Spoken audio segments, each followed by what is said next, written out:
The union strike has gone on long enough. It's time to talk to one of these union workers. See what they actually know. What kind of view do they have from this Behind little... the dock workers, a ceiling height window. The hawthorn branches scrape the glass like bony fingers. There's a 3% chance we can actually look out the window and see what there is to see. Now, there's a -12 to that roll because it's not time yet. Okay, we'll come back to try and look out a window. Let's talk to Titus. This is where you say your bit. A broad-shouldered man points at us with a beer can. Look at his idle gesture. When he walked in to talk to him, he jumped up, stood in front of us, and crossed his arms. This is not someone who wants to talk to us. And behind us, remember in the yellow there, the yellow hat and the overalls, that is the lawyer that's been hired to make sure that we don't cause trouble. He and his men carry themselves like giants. You'll need to prove your mettle to be taken seriously. We are the thinker, so it's going to be tough. We're not exactly the most physically robust individual. Detective. Lieutenant Kim acknowledges us. He's leaving it to you. Oh, no.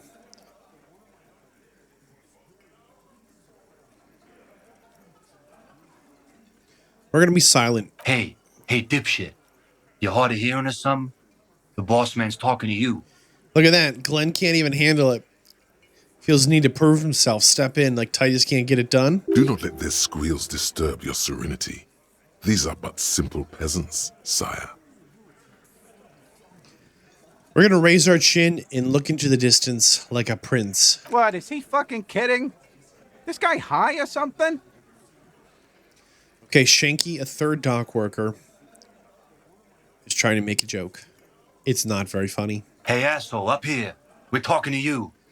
Look, Glenn's getting upset. They're not even supposed to be talking to us. We are looking for Titus Hardy. We need to talk about the man hanged out back. Oh, this is about him. A real looker, that one. As Titus says that, he looks around the room. I don't know if he's looking through the window or around the room for support. You're sure taking your time. Oh, he was a real pretty boy by now. Time to go to work in the shit factory! Easy, boys. These janitors have a hell of a job cut out for them. I mean, I wouldn't go in there for $1 million. As he says that, he slaps his head like some kind of fool. You might want to start asking your questions now. It's not going to get better than this. To be clear, Elizabeth here again is the lawyer, and she's doing her job to the best of her ability, but at the same time, she's not thrilled with the position she's in. Do a head count first. Connect these men to the tracks you saw in the yard. Chances are they're going to match. So, we found 8 sets of distinct footprints that were clearly around the murder victim. However, it's very unclear if it was after or before the fact. We're going to scan the room. Starting from the right. Boot size 44. Blonde man in his 30s. Now, Overbearingly masculine. As the thinker, we do have a pretty good skill in visual calculus. So we actually, with surprising accuracy, put down boot sizes for all of the tracks. So we're just trying to match them up, right? We'll see how that goes. There's a chance it just works out. Wants the world to know he's a macho man. Tobacco chewing and knuckle cracking. Who else do we have here? Sitting on his right. Standard working boots. Size 45 or 46. Eldest in the room. Probably mid-50s. Smoker. Quiet. Across at the other table. Hobnailed working boots. Size 43. Gang tattoos. Mesk or Sarah Maritzian in his late 30s, early 40s. He spent his youth in Villa Labos, a housing project in the Jamrock Quarter. There were incarcerations, and then standard working boot, steel reinforced toes, size 46, the big dick.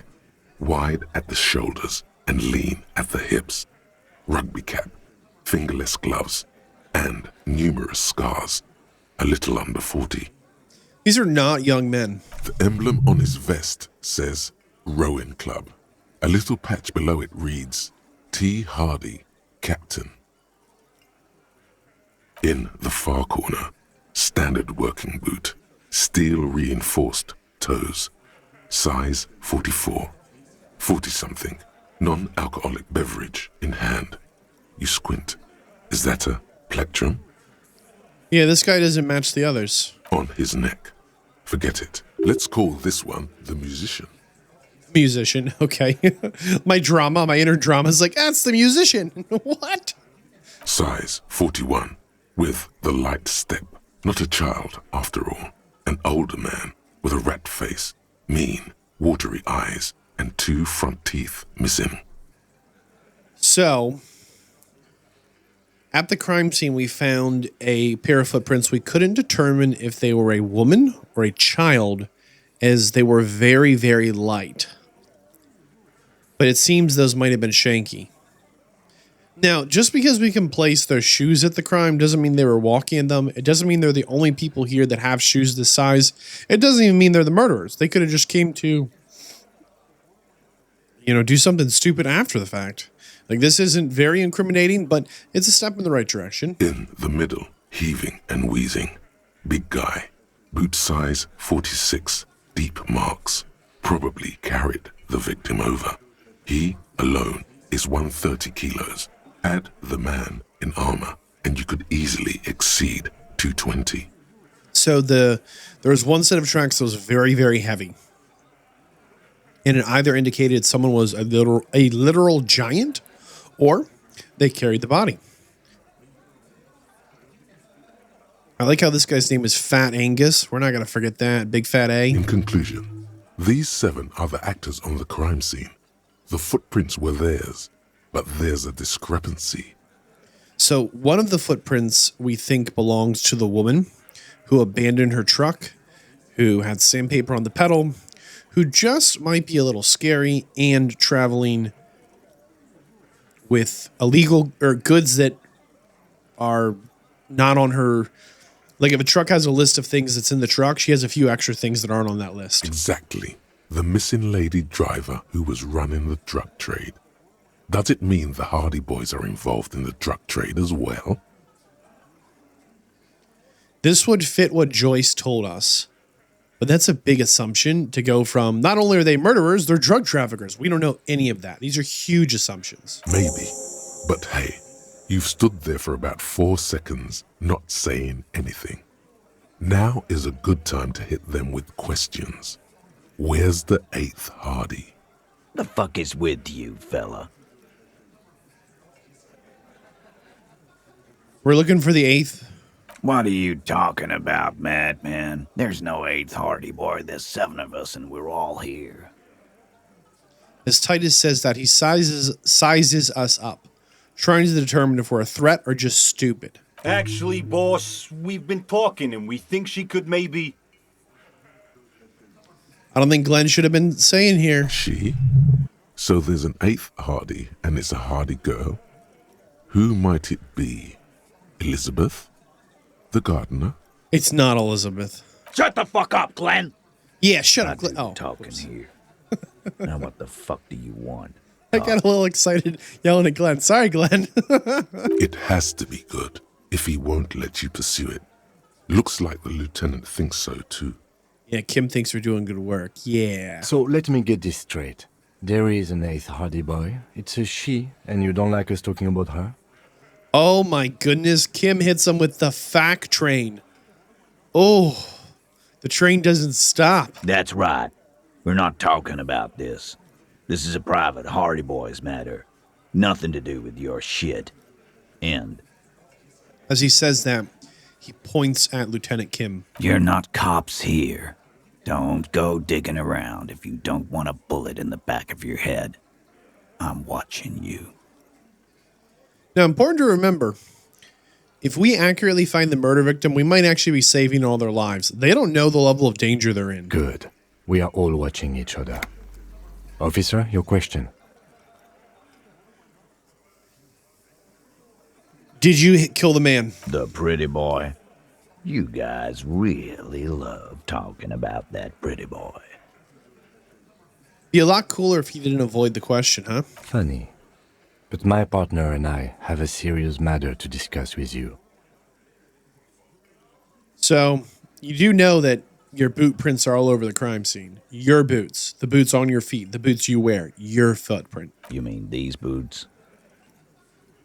He raises his boots. We say, yes, those boots, you fool. We all got a pair.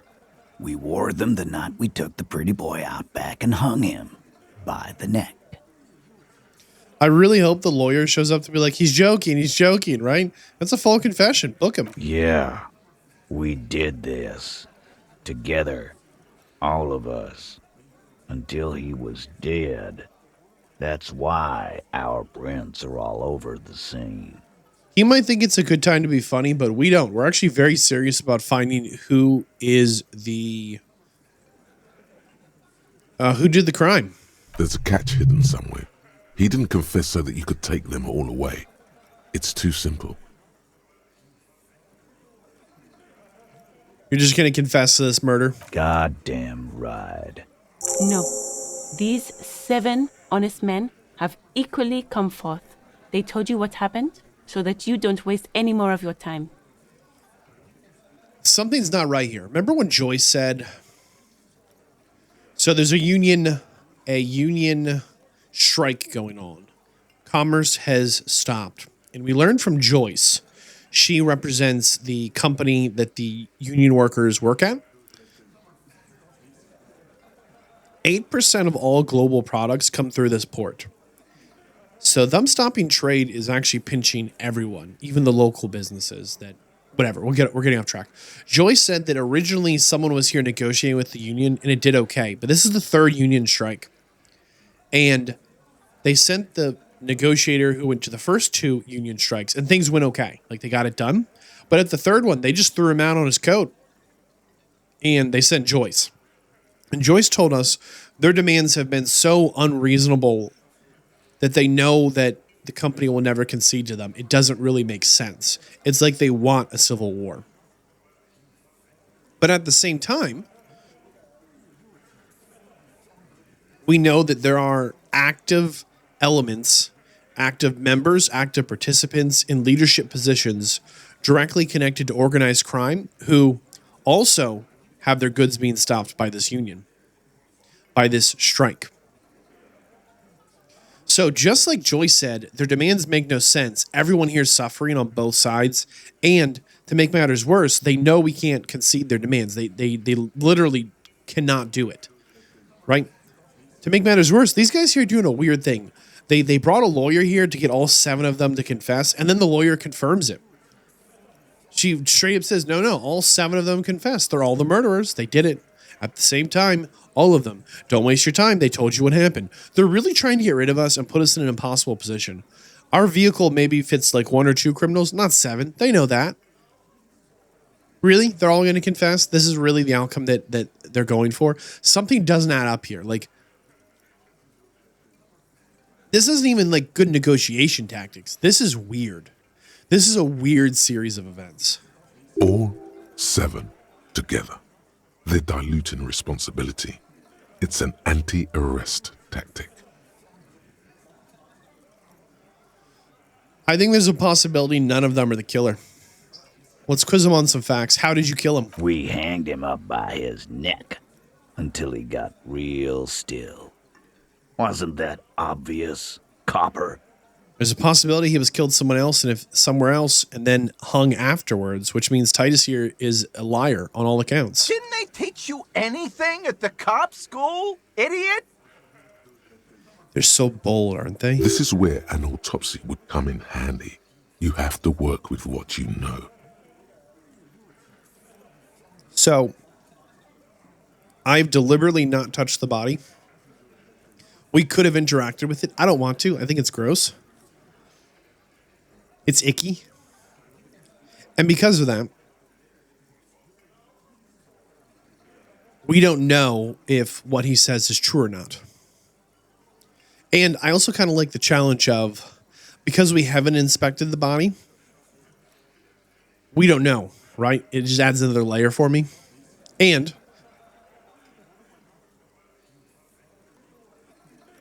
I'm getting off track. All right.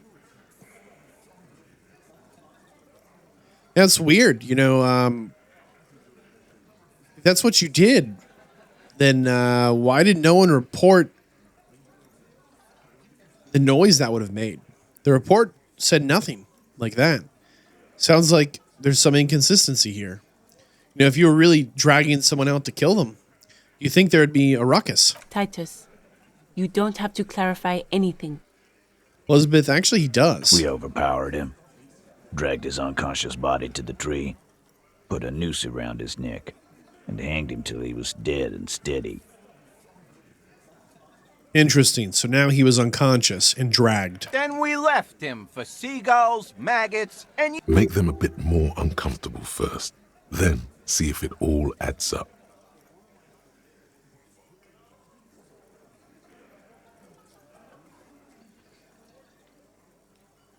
Yeah, I understood he was a trained killer and you just happened to overpower him. Where did the overpowering happen? Right fucking here. The fucker pranced in here like he owns the place. Got what was coming to him.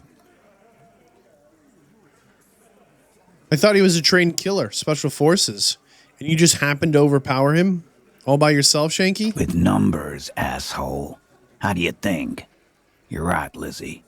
I've done enough explaining here. No, he hasn't. Not yet.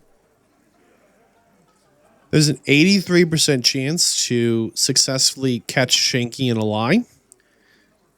We cannot retry this if we fall short. Here we go. Titus is solid as a rock, and so are a few others. But Our composure tells us that somebody's not solid. Who's cracking? Fat Angus is sweating profusely with difficulty breathing. They're definitely the weakest link. Or they're just fat. You ever been like obesely fat? And sometimes it's tough to breathe, man. Relax. I mean, he's just sweating because it's hot. He's wearing full winter gear inside. Like, we don't know, right?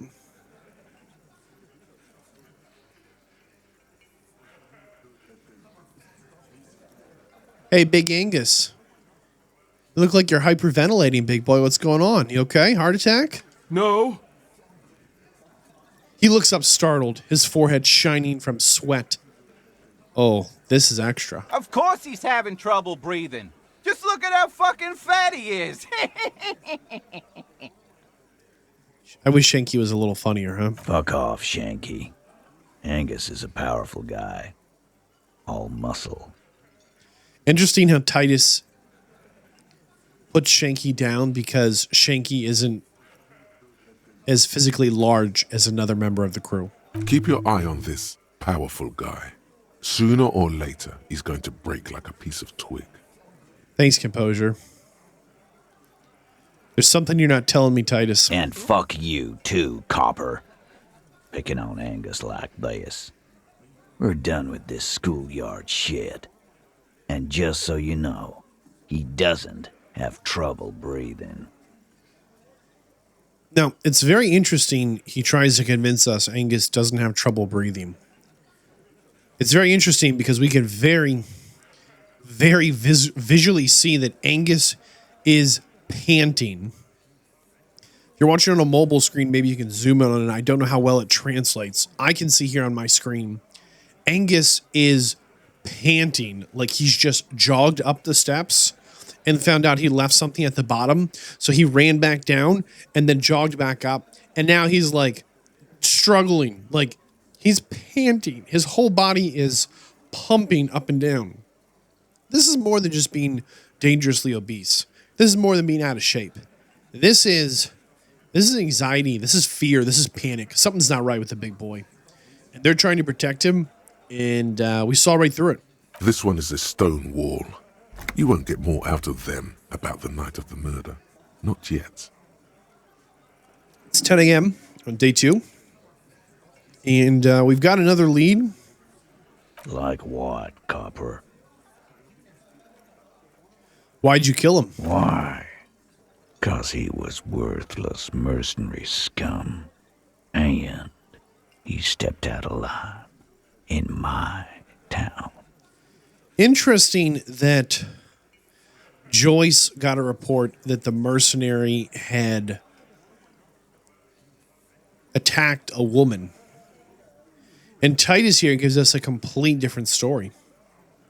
Actually, Joyce is the only person who's been fed the line about this woman being attacked. No one else that was there or adjacent to the crime has communicated any kind of woman was attacked. We have found no victim, no second body. Only Joyce has heard that. And Titus here, he should have continued that narrative. He should have said, well, he attacked a woman, that's why. And like that'd be the end of it. But he doesn't know that this lie is being told, which means these guys may be being put out to pasture in some ways. Someone's setting them up to take the fall for some reason. You don't like mercenaries, huh? And he stepped out of line. What kind of mercenary? Yeah, what kind of mercenary? The kind that shows up when you start a strike. The experienced kind, too. Had Cohoy and Semenine written all over him. Ex-Oranese Special Forces. Interesting. A live grenade. Right here in our bar.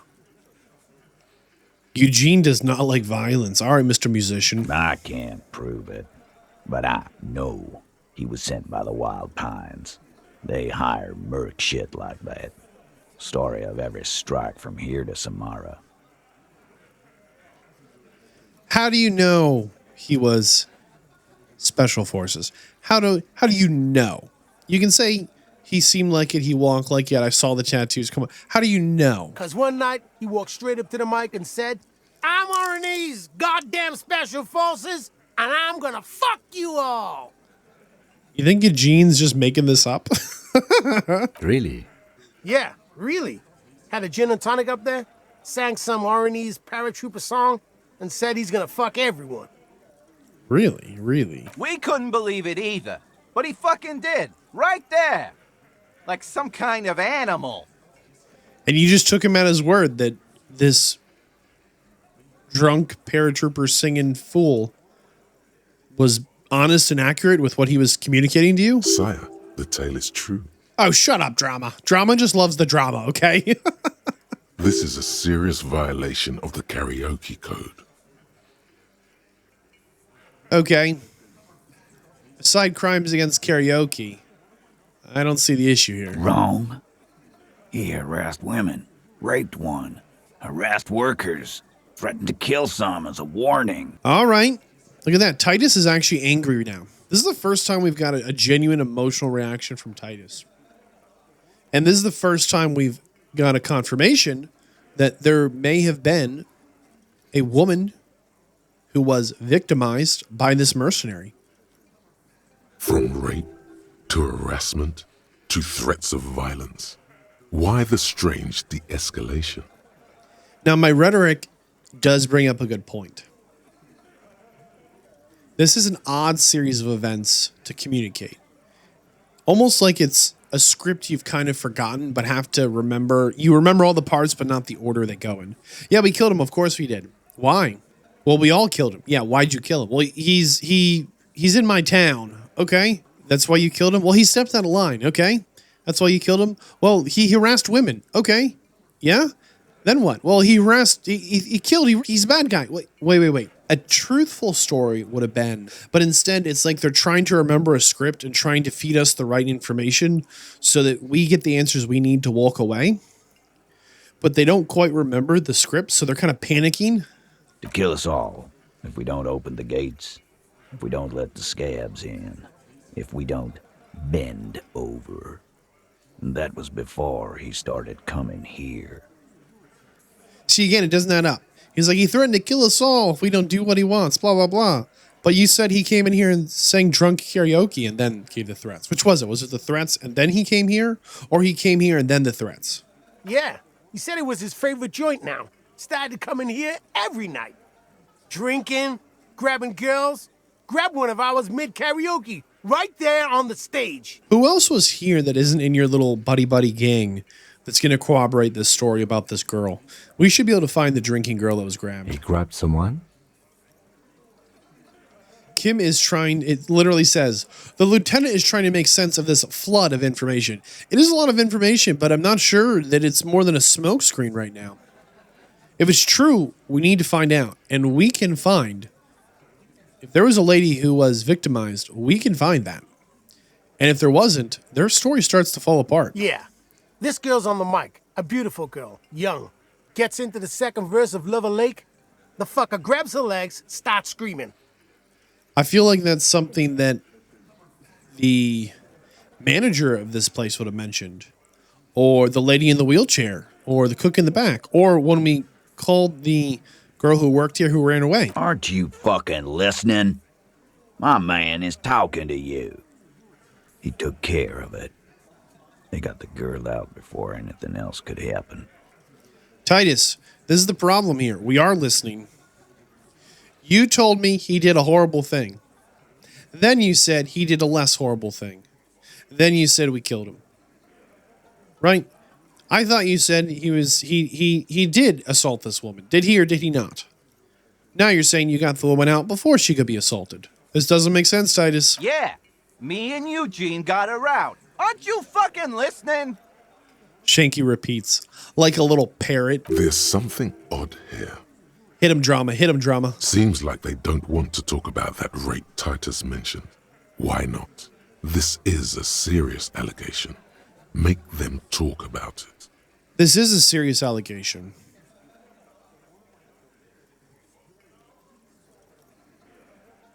So, are you sure that the assault occurred, or is it just verbal harassment? This is not adding up here, Titus. No, you're not getting the name. That's a Martinez matter, and I'm not discussing it with you clowns. Almost like these were two separate events. Because notice Titus here didn't say, I'm not telling you and it doesn't matter because we already killed him, because it was him. He's now gone back on his story. I hope you're following this. I know this is kind of a lot if you're just kind of listening along and doing the dishes, right? But to be clear here, we have come to confront these union workers for the murder. We saw that their boot prints matched the boots at the scene. They all confessed to the murder. Some of them are kind of panicky about it, but the others are really a bunch of loudmouths and maybe some strong arms. They've changed their story several times, and it's unclear if what their motive is for why they're changing their story. They've gone from saying, hey, he was just a bully, to he harassed people, to he sexually assaulted people, to, well, he didn't. Someone else did, but we're not going to tell you. Hey, what's the truth here, Titus? The more you talk, the more it's clear that you're trying so hard to keep a lie, you don't know how to hide the truth and tell the same lie twice. There's nothing you can do for now. He's stonewalling you.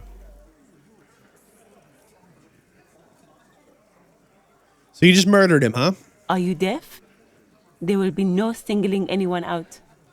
You can't arrest a Hardy Boy without arresting all Hardy Boys. So lawyer Elizabeth here is actually wrong. But I think she's actually trying to warn us that if we do take one of them, the other 6 will just try and kill us. I think that's really the story there. Because everyone here in this room knows we're not arresting 7 people. Do you think you could do that? Do you think you could arrest them all? As Elizabeth the lawyer says that, a shadow of a smirk passes her lips and she tilts her head. A trick question. Don't let her lead the conversation. Titus, are you actually the one in charge here? Who do you fucking think does?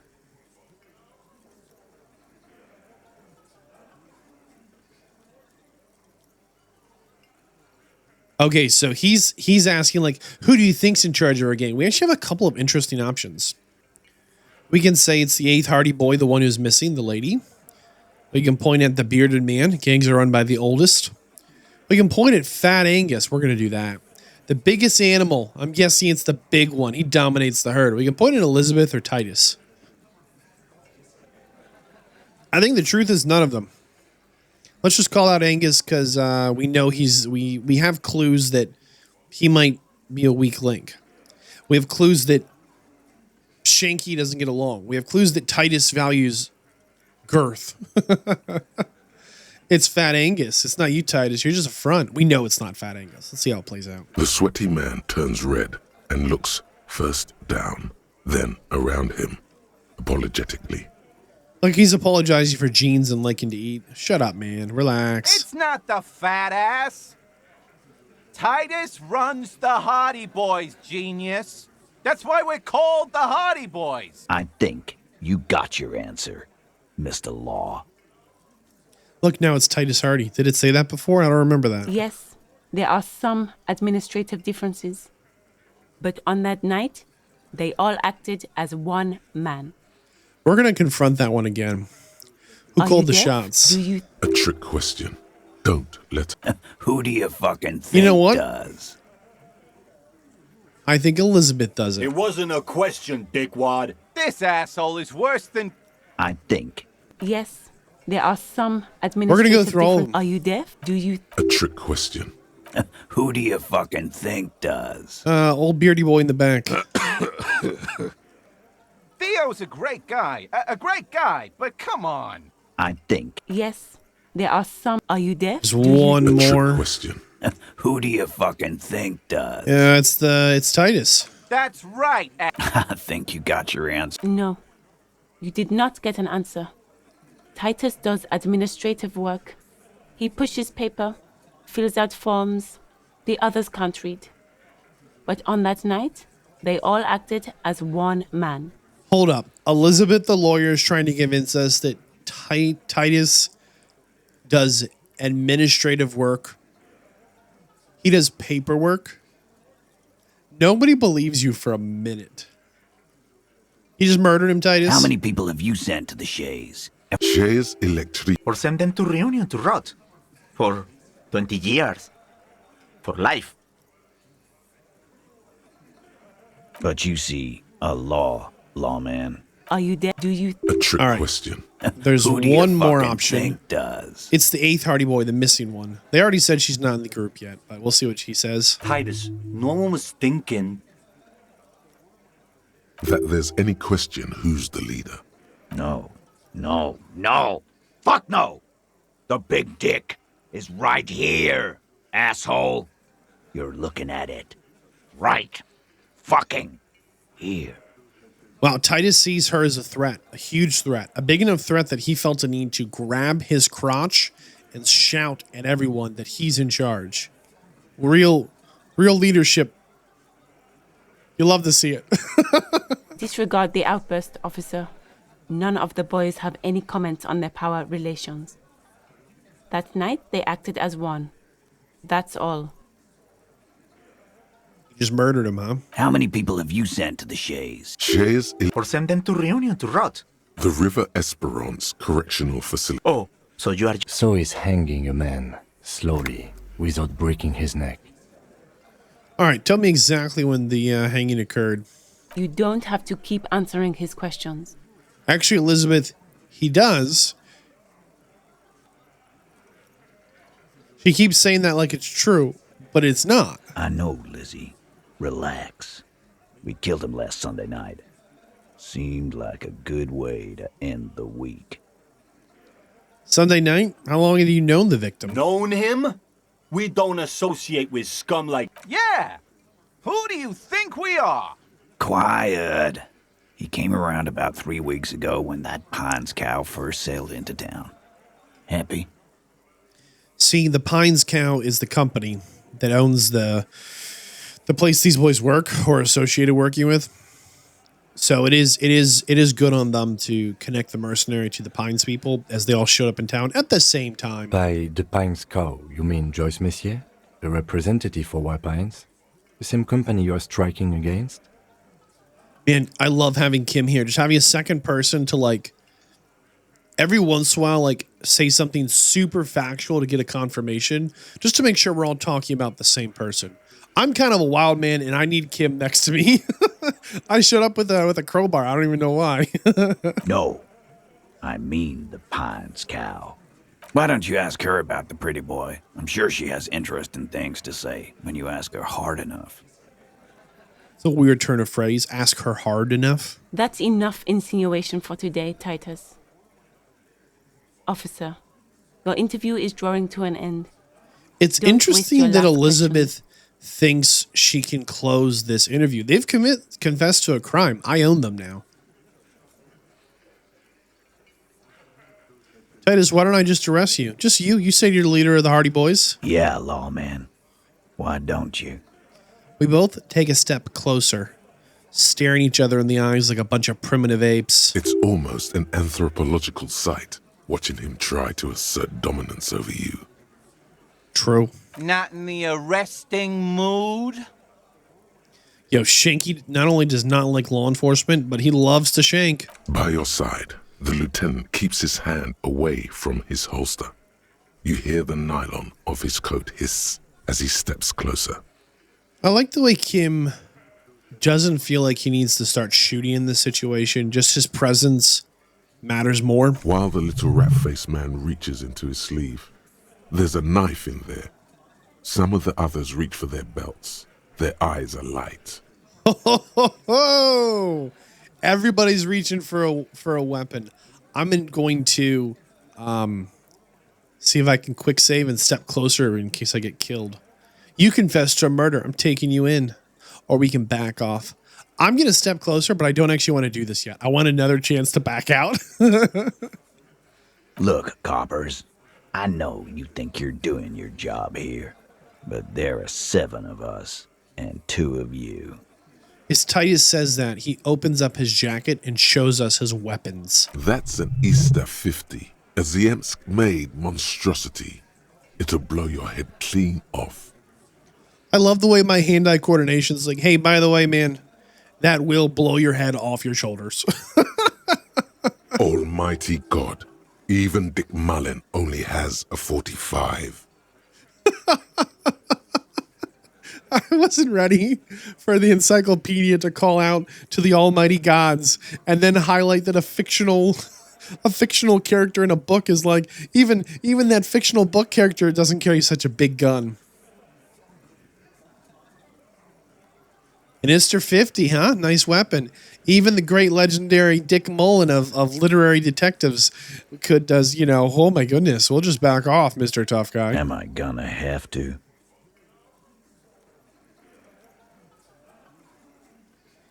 As Titus continues to threaten us, he tilts his head like a hawk, his eyes squinting beneath his cap. That won't be necessary. Let's just all cool off.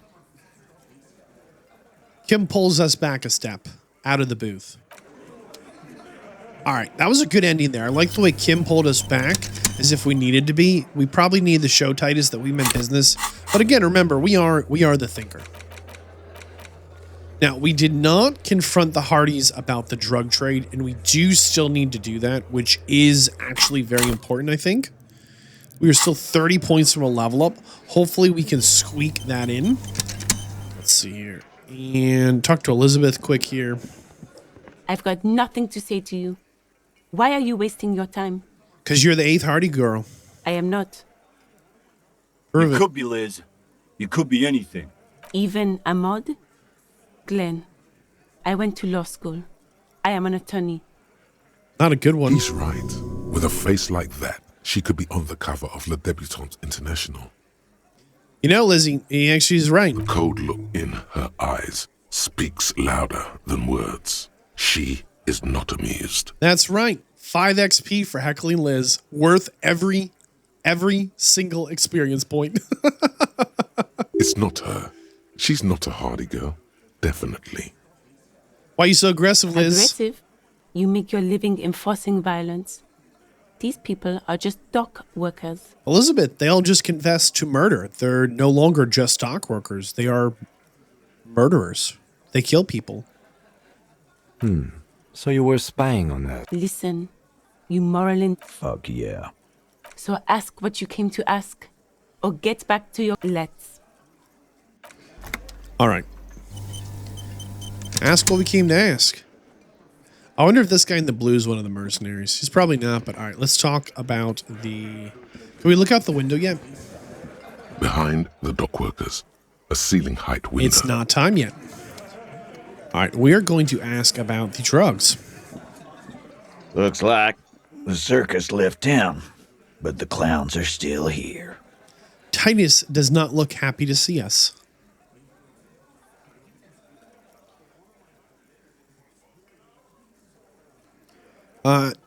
You're currently connected to the local drug trade as well. It's not just a murder investigation here. Like hell you have. There is no local drug trade. This place is as clean as a rifle. Go back to Jamrock and ask the local junkies how clean your streets are in Precinct 41 Kilos. Interesting that he thinks we are from the same precinct as Kim. Like, he's done his homework, but not quite, as our precinct is a different number. And there was actually some debate inside the police whether it was our precinct or Kim's who should respond to this situation. So they sent one from each. That being said, Titus not only has bad intel, but he is threatened. He's actually very upset that we've accused him of this crime. We'll do that. In the meantime, did you know that there's an abandoned lorry at the intersection that was used to move raw ingredients for drugs from Terminal B to Jamrock? Remember, the 8th member of their group drove that lorry to the best of our current knowledge. And that lorry, that truck, is stuck at the intersection because of the union's strike. The person driving it was present at the hanging. It was one of you. We've connected the footprints. Detective, do you want to deliver the coup de grace? We love a good coup de grace. The thought forms in your head, like a lightning strike branching in the sky. Lieutenant, I think you should do it. Thank you.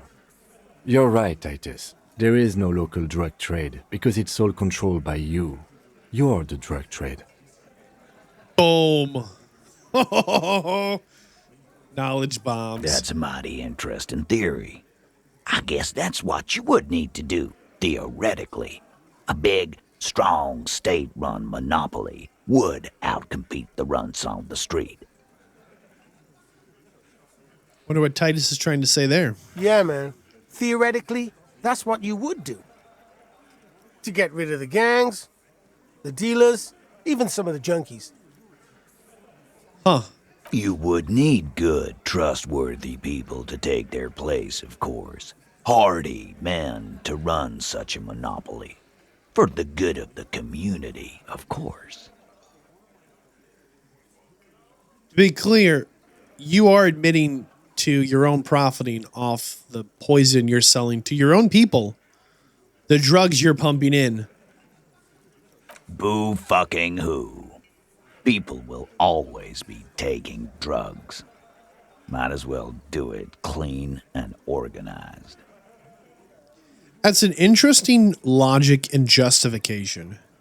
And part of why that is so compelling is because there is some truth to the value of something being organized over something being chaotic and messy. But just because there's truth that an organized, clean operation is better, it doesn't mean it's right. As sometimes there is a right thing to do, and sometimes there is a wrong thing to do. Yeah, that's what the labor movement is all about. Clean and organized.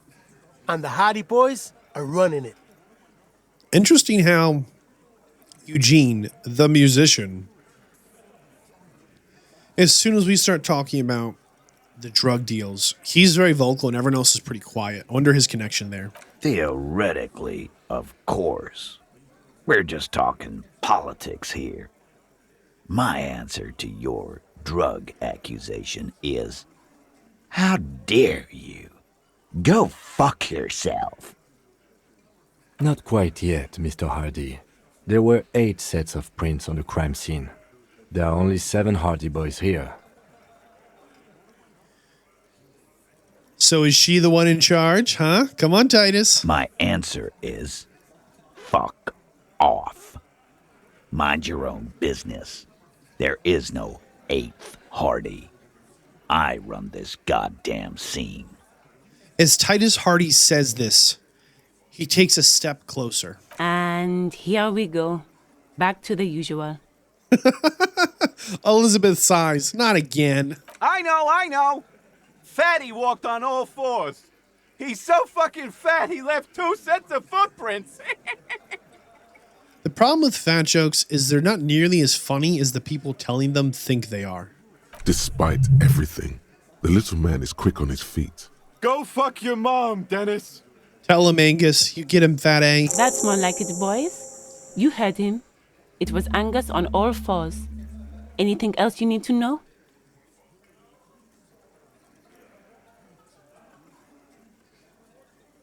Just to be clear. Again. Good one, Titus. Gonna How many accuse him of the murder pictures? again. Or send them to reunion to rot. Rest assured, lawman. None worse than our guy. He got what was coming to him. Interesting. So again, we accused him and we went down a slightly different tree and Titus was like, rest assured, we killed the right guy. Nothing. Your investigation here is done. Leave Martinez, go back to your stations where you belong. So we have a new task. Prove our authority to Titus. I think we're going to stick around, thanks. Some things don't add up here, Titus. It's interesting people keep reminding us we have no authority here. And the fact they have to keep reminding us, I think highlights the fact we do have authority here. I've done this job for long enough to know that people don't just confess to first-degree murder, even if it is a group responsibility. We're going to look into this. Kim's got a good point there. If anyone's heard a lot of murder confessions, it's Kim. And they can't argue with his experience. Kim said, in my experience, I've done this job long enough. People don't confess to murder. Not as a group. Something's weird here. We're going to look into it. Good luck with that. You've heard everything a rent-a-cop is gonna hear from us. Real law officials. You're lucky you didn't get a beating.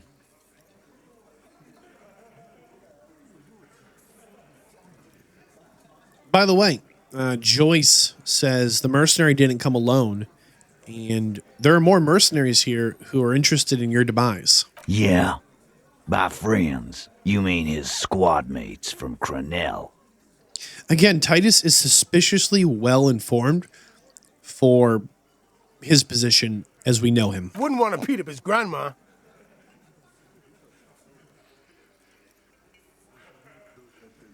Yeah, it turns out the other mercenaries took it personally when you killed their friend, their comrade, their coworker, their peer. This is what happens if you take the law into your own hands. Other people start doing it too. Kim's got a good point. Let them come. The Hardy Boys are right fucking here. I like how tough Glenn is. And I don't think he's faking it. I think he thinks he is that tough. And he actually might be, but tough guys die just like the others. You heard the man. Right here. We're armed.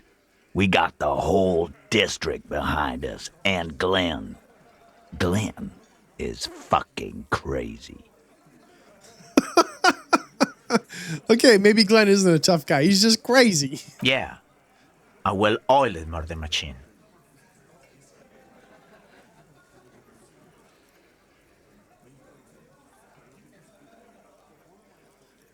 You understand the mercenaries aren't working for White Pines. They're doing their own thing these days. Big fucking surprise. They hire psycho scum, arm them to the teeth, and let them loose in the city. You understand What this is do bad news, you right? think? So are the local gangs. The fucking Barmy Army and the Madre scum. You've been out there. Seen any around? Yeah. Where are they now, huh? Sent back to Madre in an airtight cargo crate. They're admitting to a gang war, so we know the Madre are one of the guards, or one of the gangs, right? And he's saying, "Look, we've been sending her dead bodies back, shipping them to her." These people are trained military professionals, special forces, as you said. They're not a gang or No, they're not. They're uncoordinated and drunk. We know more about them than you think. I'd like you to prove that. We got weapons of our own. We got Ister 50s, Zeelagers.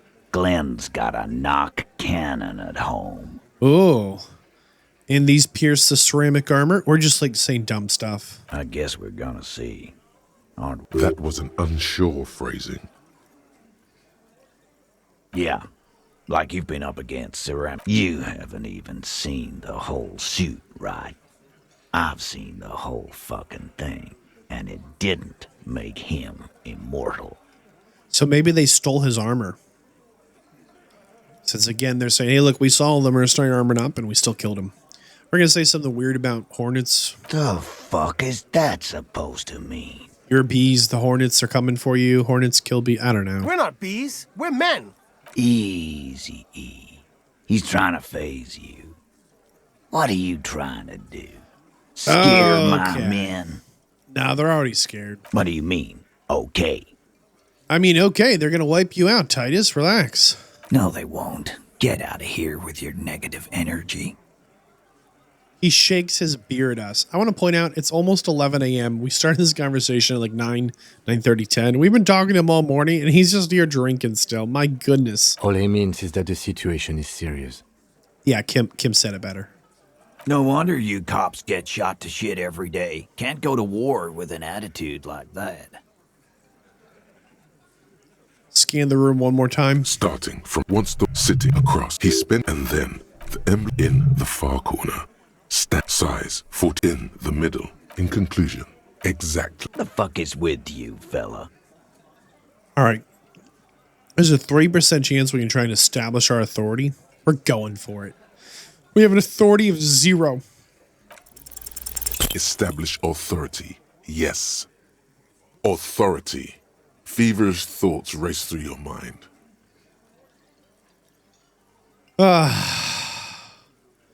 I'm just saying,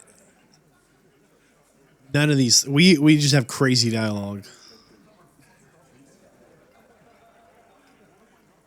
We can ask Kim for his gun. Kim, I need your gun. Why? This is not what he thinks it is. This is a great idea. Our authority is unhinged. I'm afraid it's not what you think it is either. Wait, what? Yes. You. Stop talking out loud. You sound like you're unraveling. Everybody calm down. This is a demonstration. Kim, give me your gun. What in the name of fuck are you doing? Nobody knows, me included. But I don't want to give you my gun. The fuck is happening, Titus? What are they whispering about? Easy, Shanks. I want to see where this is going. We're not scared anymore. I know what I have to do. Trust me, Kim. I'm flesh. There's no other way. I know what I'm doing. I want to turn back. There is no back. Shut up, authority. Detective, we don't have to demonstrate anything. Let's just get back to the questions. I know what I'm doing. Police job? Be careful. It's loaded. He gave us the gun. He should not have done that. Good. Now put it in your mouth. Okay, what? We're going to give the gun back to Kim. Thank you. So, questions? Yeah, I have one. Nothing. Just a minor misunderstanding. Let's All return right. We could have put the gun in our mouth, but I'm a little scared we would have pulled the trigger. We are kind of crazy like that.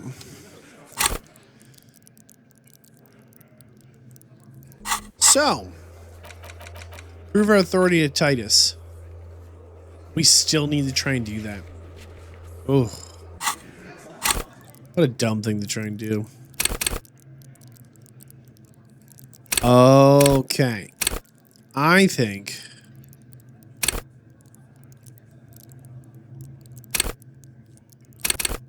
maybe we actually put another point into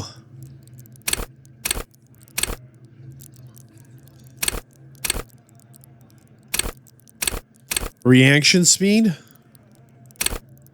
for the mental wits, or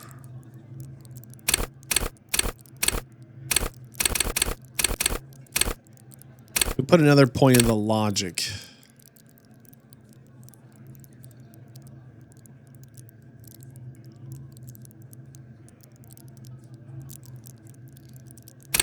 Let's put another point in the logic. We will get to 7. I think that'll be good.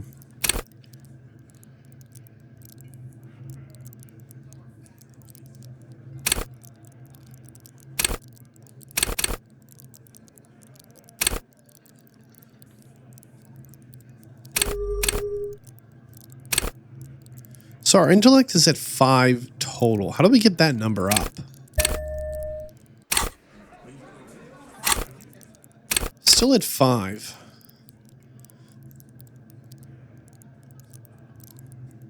Like, is that a cap? Like, even though our logic is 7, are we capped at 5? How does that actually work? Or is that just our lowest number is 5? That doesn't make sense. This one's lowest is 0. This one's lowest is 2. Huh. All right.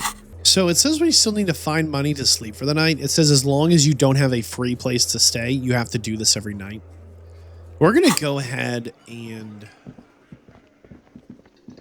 Unbelievable. What is it, Lizzie? I've got nothing to say to you. Why are not? you wasting your time? What's your role in all this? Like I already told you, I'm a legal counselor. Do you have hearing problems? Why are you so aggressive? Listen. Fuck you. So ask what you came to ask. Or get back. I don't need privatization peons from a rent-a-car. We're just hassling Liz. She's got to get it together. All right. Let's go ahead and pay for the night for the room.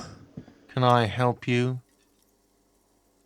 Hold on. I want to point this out, though. It says in our dialogue, you need to pay for the room before 9 p.m., okay? As long as you don't have a free place to stay, you have to do this every night. I have the money, so I'm going to pay for it now. For tonight on day 2. But I'm definitely wondering where the free place to stay is. Got the 20 real?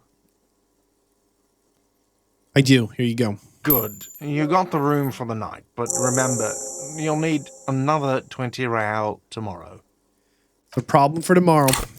We also got XP for taking care of that task, which is nice.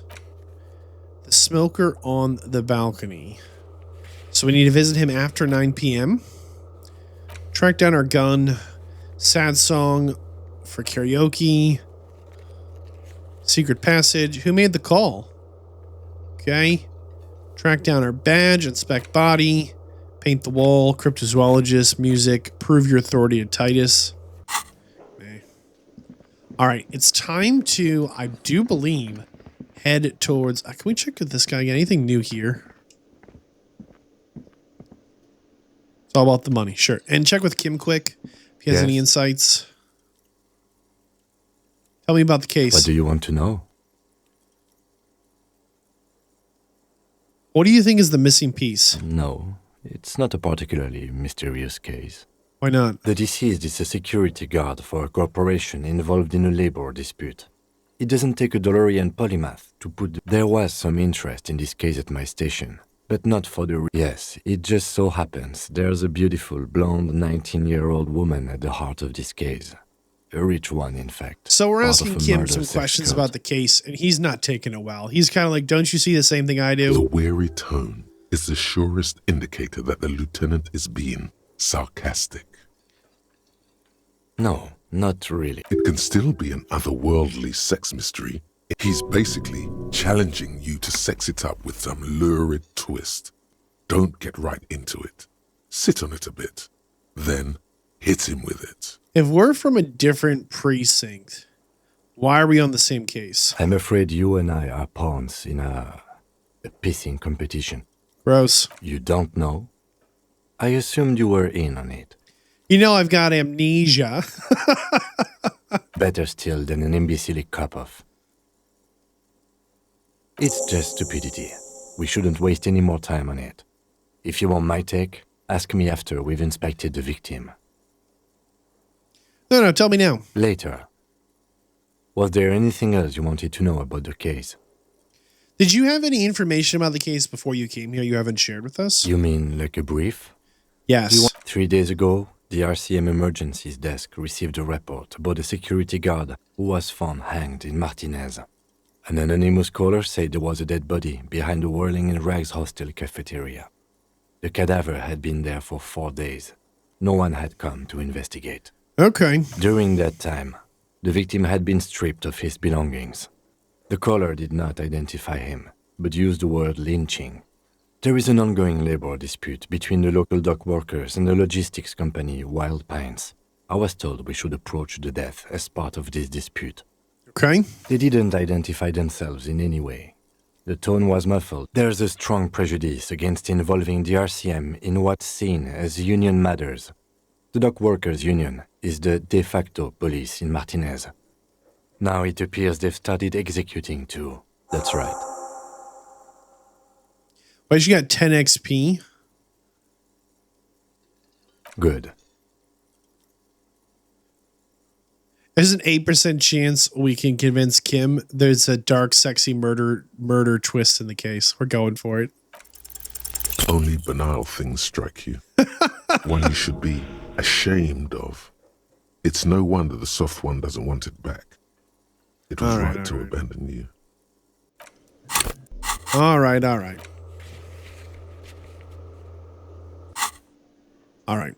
So I love the XP. That's huge for us. Also, something else to note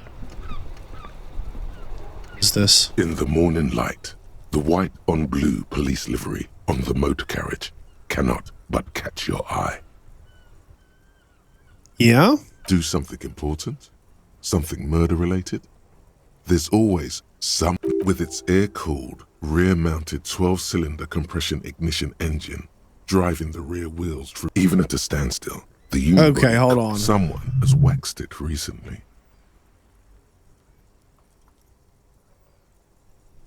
So as we walk by the police car, we think it looks great, and we're having a lot of internal dialogue about this. We're just gonna say, "Hey, Kim, we like your car. It's very cool." We point. Mm-hmm.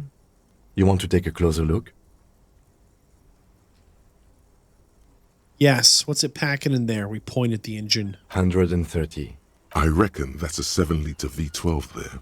Whoa. Man, that's got to be a major advancement over the KR18GU engine on the old Caprice 40. Wow, that must be an advancement over older engine models. Yeah, you know it?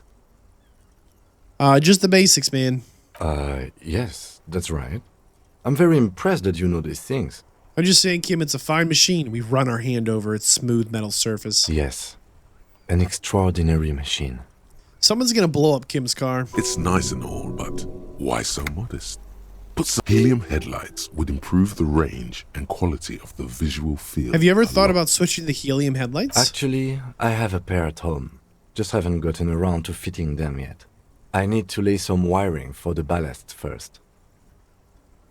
You want some help? You want to help? Thank you for the offer. That might be fun.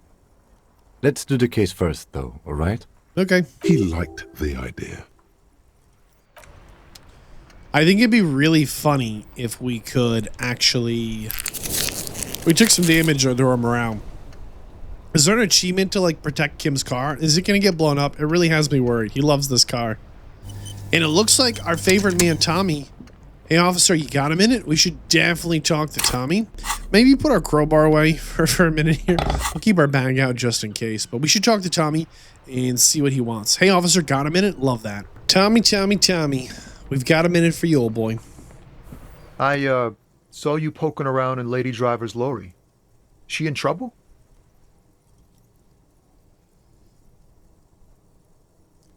We just searched it. Still better than me, I guess. Told you there's plenty of others who'd tell on her. But, is she in trouble? I can say there is an ongoing investigation. It's that bad. Man, what should I do? What should I do to help her? He went from, like, I won't throw her under the bus to I will tell you who will throw her under the bus. And now he's at, oh, I've got to help. Come on, Tommy. Tommy, I really don't know. Damn. I always wonder to watch yourself. Man. Nothing to do now, I guess. I guess. Maybe I should just keep my head down and work on my rhymes while I can. I like that. What kind of rhymes? Oh, you know. Tommy Leham's gonna be a musician. Sprechgesang, but with beats. I've got a lot of free time on the road to hone my craft. I like it. I like it. The correct grammar is Tommy Lahom. Why Tommy Lehome? Tommy Lam was taken. My real name's Jerry Lafitte. Tommy's way better. Wait, Tommy, your real name's Jerry? Okay. Good luck with that. The man taps his fingers rhythmically against his arm.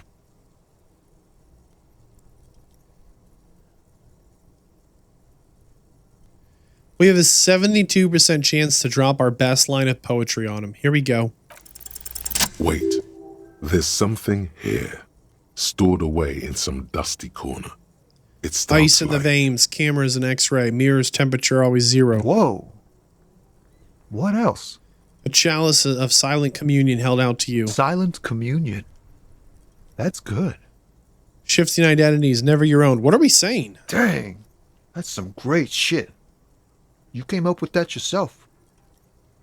I'm just a vessel, man. Right. But really, no bullshit. That's great stuff. I sort of want to know if it's yours. Yeah, maybe. Fucking hey. Seems I got you all wrong. Cops aren't much known for their artistic sensibilities these days. True, true. It's good to meet a fellow poet. Someone with an appreciation for real text. The others here, so you don't really get it. Hey, it just makes it easier, you know? It's a tough job. I get you. When they really click, it makes the world seem manageable. Good to be on the same page. Tommy gives us a thumbs up. Thanks, Tommy. You found some common ground with this man. Even impressed him. The next time you look in the mirror, though, remember those words. All right, later, Tommy. And we have a little self-dialogue here. Why does art inspire you so much? You know, what is art? Excellent question. Art is a diverse range of visual, literary, auditory, and performative creativity. It's an expression of imagination and technical skill. Additionally, it's history, criticism, and pure enjoyment. My conceptualization just wanted to really get out of the cabinet and start yakking. In short, art is the highest form of human communication, representation, narrative, emotion, and agency intertwined. Yeah. Have you looked in the mirror lately? You have the exact features of a savage art critic, with that beard and those clothes, disheveled and prophetic. Perhaps you should try to critique architecture too. Yeah. Yes, you seek substance. No vapid representations and reproductions of social mores as made manifest in stuffy biennials. We're talking real, living art here. Become the art cop. Become the art cop. Half cop. All right, 50-50. We're half art critic, half cop. Kim's gonna love this. Exactly. It's not only your duty to only catch the criminals off the street. You must also apprehend criminals of the printing press and the gallery, the trite and derivative artists and writers of the world. Now we're talking. Go ahead and provide savage criticisms, art cop. The world is yours to rip to pieces and reassemble. Oh, yeah. Oh, well, we're now 50% cop, 50% art cop.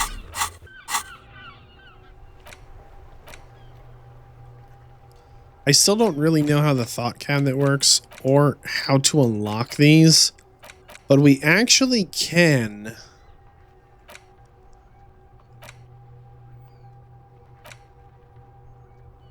Where is it?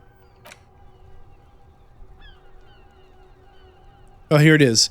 Yeah, the most savage and brutal, the art cop. Nothing's ever good enough for him. You have to employ an armada of adjectives to depict and demean the mediocrity of the works around you. Really flex that critical muscle until the vocabulary for punishing mediocrity becomes second nature. Here we go. What? Unlock a new research slot. I don't know how to do that. I just assumed when we got to the next day we'd be able to, but we cannot. I'd also like to point out this is the first time that we have actually got an achievement for having used art dialogue, I think 5 times or something. We've actually yet to get any kind of achievement before now. All right. Time to check on the dock workers over here. This is one section we have not gone to very much at all. Talk to the lorry guy quick. Anything changed the next day? For something odd? Come to tell me to fuck off? Yeah, nothing new. No worries. And double check we're not carrying around some bottles. I don't think we are, but if we are, it'd be good to deposit those. The tear machine stands in the corner. And nope, off we go. All right. First time we're investigating the strike side of things. See who we can actually talk with here. Gentleman here.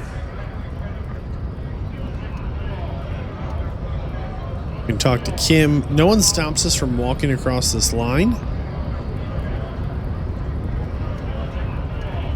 The guy up here on the top as well. Hey, this is the Manana guy. What's up, Manana? You're hazy on the notion of a scab. Smells like politics, though. Maybe it's got something to do with the flask he reaches for from time to time. Tell me about these scabs. A kind of a worm, content with mere survival. They come, they want to do our job for shittier pay, screwing over both themselves and us. Everybody loses. Where do they all come from? Beats me. Somewhere in the ground, I think. You don't seem to like them. Gotta be bloody stupid or freaking evil to scab. Or I guess scared, maybe. But scared of what? Of who? Personally, I'd rather beg than scab. If the gentleman shouting on the street came begging, maybe they'd have gotten something. Come on, it's got to be better than begging. Sometimes you gotta do what you gotta do. These scabs ain't begging. They ain't holding on to their integrity. I don't know if you noticed, but we are the police. I was just messing with you. No one's ever seen a cop scab. It's not even a thing. Imagine, you cops going on a strike, but then another cop comes in and says, let us cop for less money. See, there's an assumption there that the scabs are taking less money. Psst. Show him your stolen card. Now has arrived the perfect moment.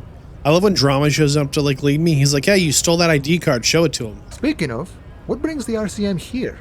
To the Wild North? Come to see the strife? No, I'm a worker. Look, I stole this card. The man looks at the colorful piece of plastic, then at you, then back at the card. Come on, Manana. You know you like it. Again. You know you like it. But that's not you, officer.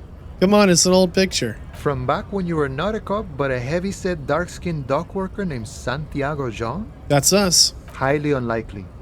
I've known John for several years now. Also, you told me you're a cop, remember?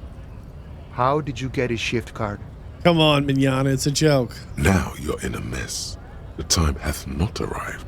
Sorry. Darn it, Drama. It's on the ground. Oh, John's been out drinking himself blind again? He should watch his step, that John. Can I have the card? No, it will prove useful still. Believe your thieving fingers. Nope.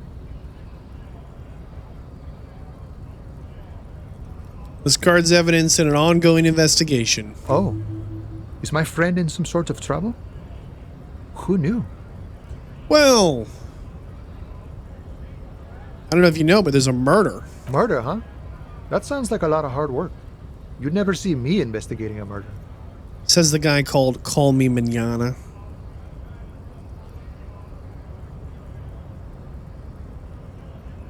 So you don't want to help me solve it by just telling me who did it? Come on, you know things, Manana. Of course, Policia. It wasn't me. You can rule me out. Easier that way. Okay. He didn't do it. It's the truth. What's behind the gates you got all locked up, old boy? My friend, I respect the right to roam. The open range awaits. So you're going to open the gates? I don't operate in that capacity. I'm not a granter of passage. He takes the passage grants itself. He takes a swig from his drink and points up the stairs. As he says, the passage grants itself. If it's all so simple, why don't the strikebreakers just go up the stairs? That's it, I just walk in? Aye. Walk right past Measurehead and go in. Who's Measurehead? Yeah, the 2.5 meter tall Semini supremacist there. Walk right past him, I see. then press the button to unlock the door, Okay. then go past him again, Okay. and you enter the arbor through the office. Está. So you're actually saying it's very difficult. Don't worry, I'm sure it's not completely impossible. For example, you could best Measurehead in a physical confrontation, Not likely. or you could convert to a Semini supremacist worldview. Or, maybe it actually is completely impossible. Have they ever lost a physical confrontation, as you put it here? Not yet, no. He's incredibly strong. What about the conversion thing? Jean-Luc himself would say the philosophy has proven overly heroic for the scabs to convert to. Not enough intuition. Okay. Sure. What exactly is the strike about here, Mignana? You know, serious business. I'm sure the big boss will be glad to tell you. You'll have to ask him first. Where's the big boss? He's a chatty guy. Wants to talk about the strike too. Just can't break the command structure and tell you now. Okay, okay. You want to give me some money? Sure thing, my friend. I can help you out. He flips a coin. We have a 72% chance to catch it. Here we go. Rolling the dice. The coin lands into your hand as if it has always belonged there. The swallow returns. Thanks. Always glad to help out the RCM. Shame I can't do more. Things are meager at the moment due to... He nods towards the protest and strike. You know, the winter's fat is slowly running out and all. Still better than scabbing, though.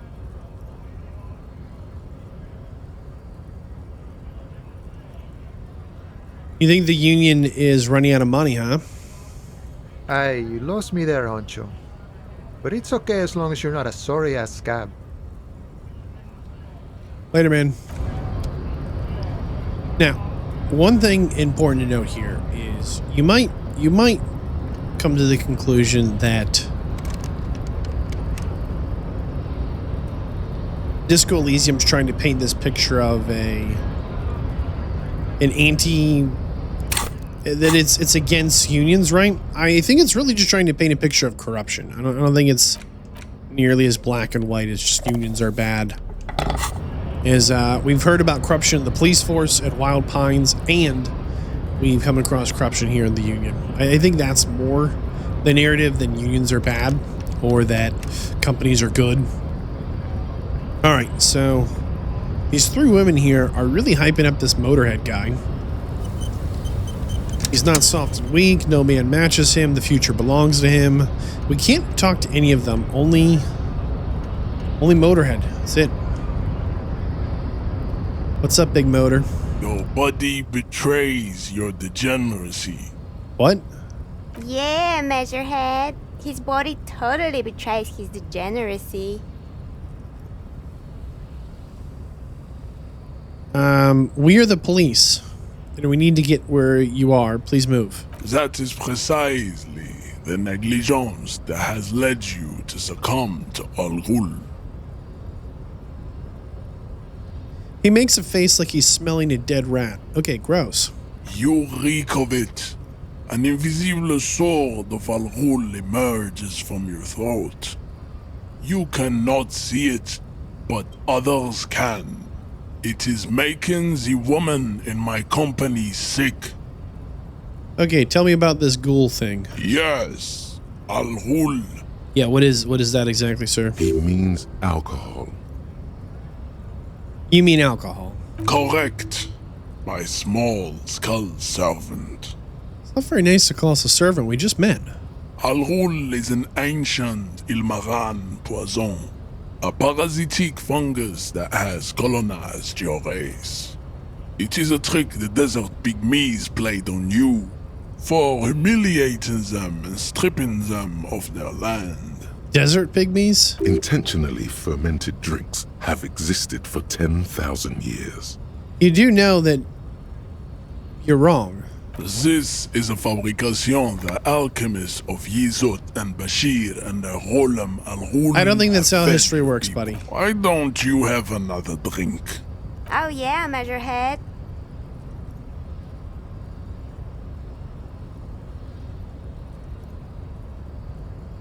Just open the doors.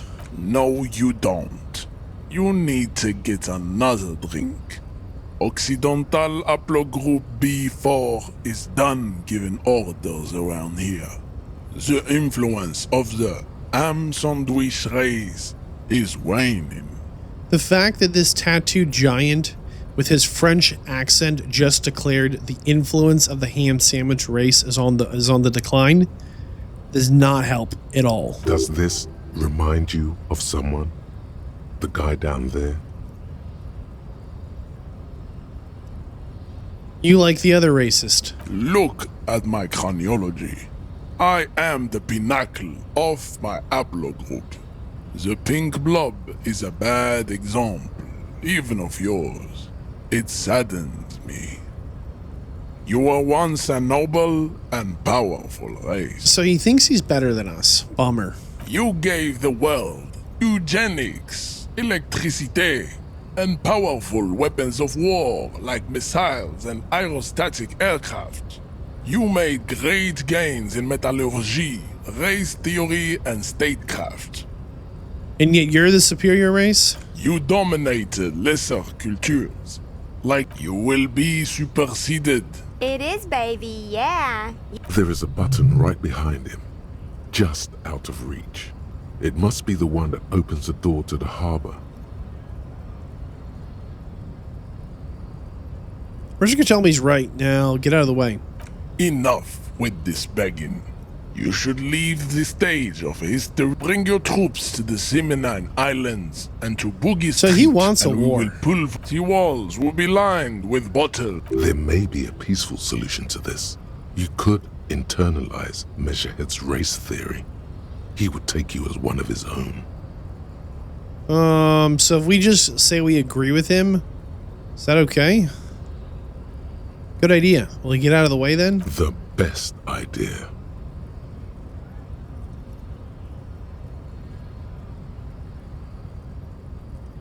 We have a 97% chance to make it happen. Really quick, though. Tell me about your tattoos. Racists are generally not very good examples of their race. Welcome to Revachol. He must think redheads are immigrants. I am not like them. The drawings are precise and look true to their pseudo-scientific ambitions.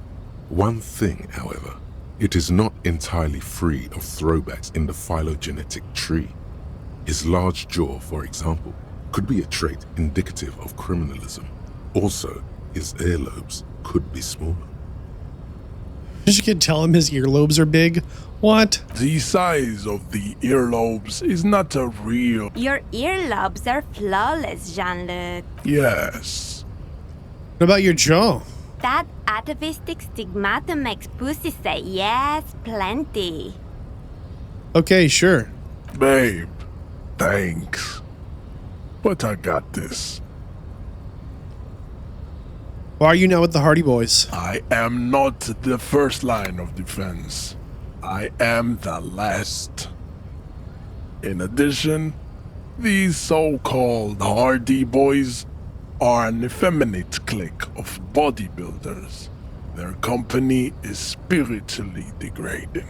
What an insult. The company of those fools is spiritually degrading. You pick up on something artificial in his tone, like he's putting on an act.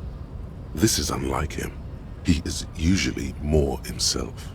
Come on, what else is there? Say it. Fine. They have recently fallen under the influence of a possibly sexually perverted female vagrant and a narcotics peddler. It's shameful.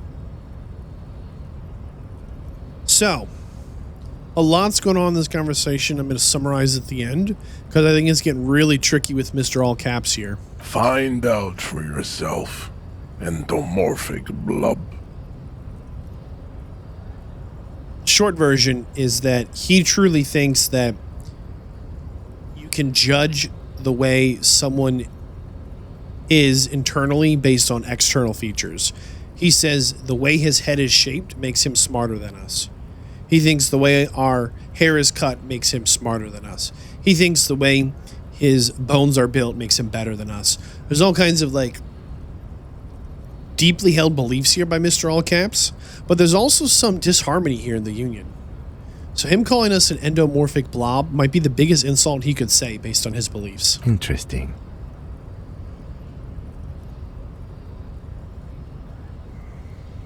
All right. We're going to agree that he's the superior race so we can get past him because we cannot pass a physical check. Well, we could. There's a 70% chance. But there's a 97% chance we just agree with him and move on with our day. Ask what kind of races there are first. Classification is core to this stuff. We're going to punch through this. He's going to start labeling people. Do you?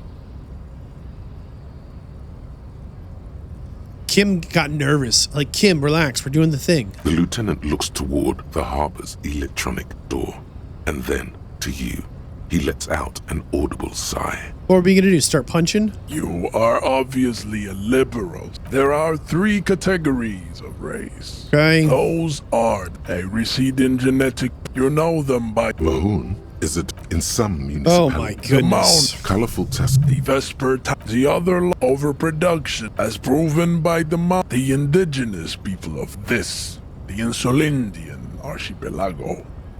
The Simonese inhabit the southern islands.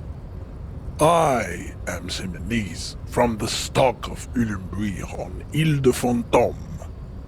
This is the first we've heard the Seminese are the natives to this land. Remember, this is the capital of the world with a population of like, what they say, 200 million? Like, it's unfathomably large. The Areopagi. Wait, didn't Ilmaran desert pygmies? No, Jean, baby, you're on fire. Oh my goodness. I know, babe. The latter is perfect. The Khoikos of... Yes, pinkness is the Khoiko. Wouldn't he be one for ethnostates? They are microscopic. The Semeno-Areopagite superstate will cover the entire remaining planetary crust, uninterrupted. From Holy Semenine to the Boreal Plateau of Katla. It's interesting here. Measurehead, he clearly understands that people are different, but he only sees those differences as a weakness. And he's blinded to other possibilities. Like here he says, my people's superstate will cover the entire world. Yeah, but what about all the other people? Where do they go? Like, they don't live anymore? You're just going to get rid of them?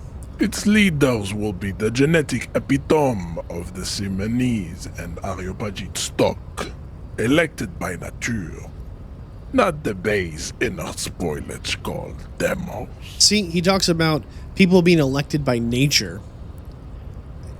I don't think that's how it works, man. The Vasholians. Is it 82,000 years that we've been recording history? You have very little idea of what is happening, but that seems a little off. The revolution enough of tips, say lesser. The mosquito is born sterile, like a donkey. All they have left is to ride customized motor carriages with hydraulic suspension, listening to aggressive El Mariachi music to vent their impotent despair. Here he's talking about Kim. He, like our partner here, Lieutenant Kim. He's like, hey, he's born like a donkey. They have nothing left but to ride their fast cars, which is what Kim likes to do. It's a stereotype that might have some truth to it, but we don't know that it's all true. It seems unlikely that 2 human beings produce genetically sterile offspring. Yeah, what are the odds that that's true? You are right. You have misunderstood. Then there is the Simino Koiki Chimera. Are you sure? The Koiko, as you... This will... But enough. It is cruel to entertain so he has just ourselves with the listed all deformities of Type humankind into different groups. Were there any Group A, able-bodied races Group you B, needed education on? Group C through F, who are the lowest of lows. Okay, so now that I agree with you, can I just go? You understand nothing. To solve the great race enigma, you have to first ask yourself, what is the race enigma? Oh, okay. You have not even... You need to internalize what you have heard here today. Then return. I cannot possibly imagine what else we have to discuss. Don't be full. Also, to serve is noble. It takes discipline. Of course, above all, stop explaining offshoot. I am not surprised you. The South, I am a descendant. The narrow streets of Elysium are with me in my genetic dreams. I see young Simonese women walk into the grey mass on Ile de Fantôme, waiting on immaculate conception from the pale. That's right. He's a descendant of apparently greatness. And in his genetic dreams, he knows that there's an immaculate conception. Because we asked him, we said, hey, you said these are people born of sterile people. Like, if all of them are sterile, how do they keep being born? He's like, it's not, you don't understand. They're animals. And now he's telling me that an immaculate conception, right? The concept of human born from nothing, right? Or from a deity, right? Is now going to be the leader of his people, as nature will find a way. No. I'm from Couronne. And no, it is not just irreversible. You have heard enough about our phylogenetic secrets for today. All right, Kim, what do you think? I think this racist is better than the last. But the next racist will be the really good one.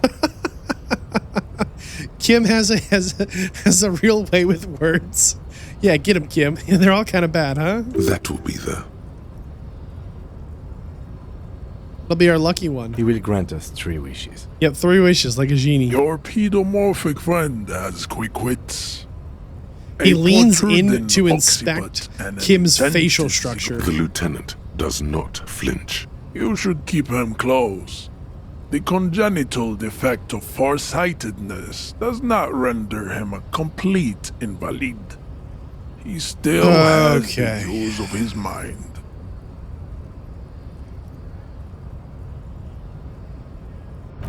So if we want to get past this guy, we actually need to...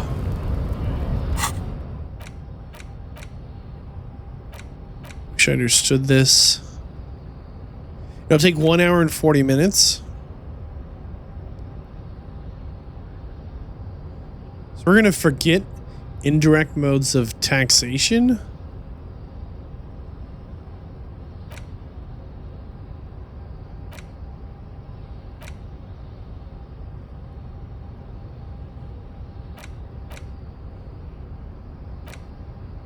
You do not have skill points. How do we unlock a thought cabinet slot? This is kind of important.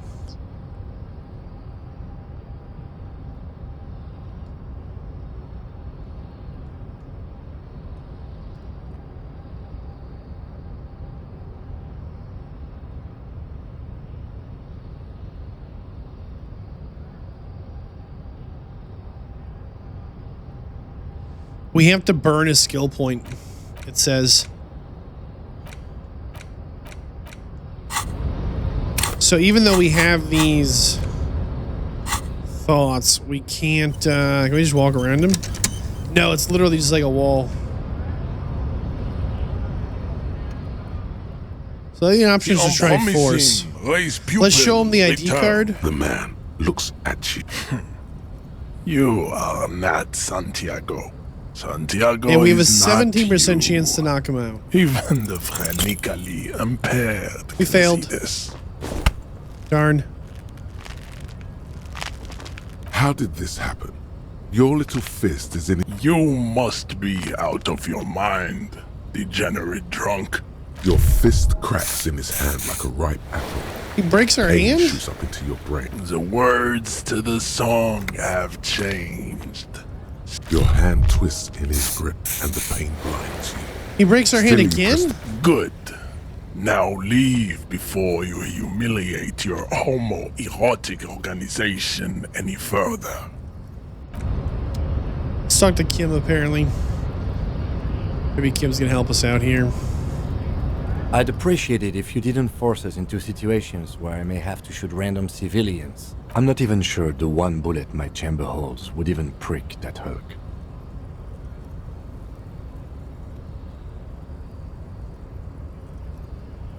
We had to fight him. We are not here on some and you're just going to... We are not here on some political quest. We are here to solve a crime. The lieutenant groans. Yeah, we can't promise. That's right.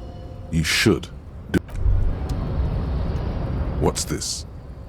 We're getting reports of normal, reasonable, temperate, political opinions somewhere in Martinez.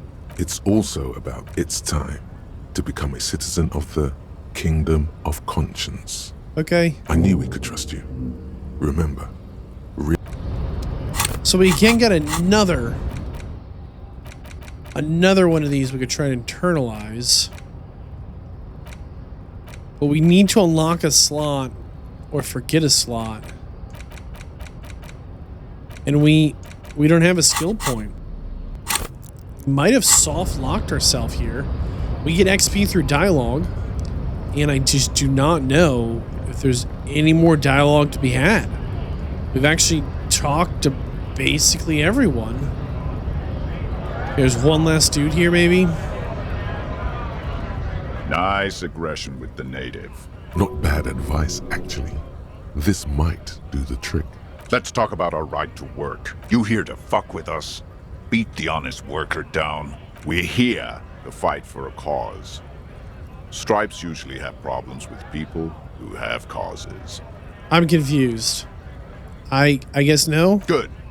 We're fighting. Besides, we're not that right. His manner of speaking is... Might be tough. I don't trust cops, but I can see you. Maybe you should. We have. So do we, Scab. Are you a mercenary? Hell no. It just has to be said. That was not a convincing line.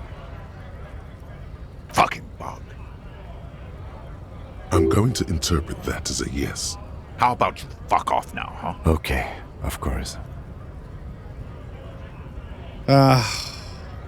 Fucking loincloth. Loincloth? Now you see, that's not really what a scab would say. We need to get the through man's this. breathing steadies, but his eyes are still narrow. Listen, man, Slowly, I need to get into the harbor. Have fun. Union shits are on full strike. I know nothing about a murder.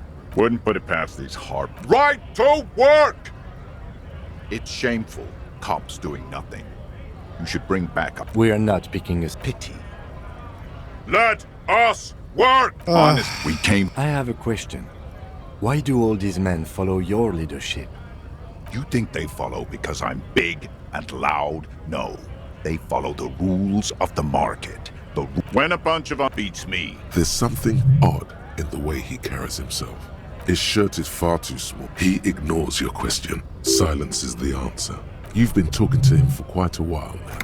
Something is off with this guy. So I'm really trying to get the XP. I don't really care about this mercenary guy. We were promised work. Main gate's locked. Would take heavy ordnance to bust it open. Could try to get in through the secretary's office. Door's locked. The guards blocking the way to the access panel.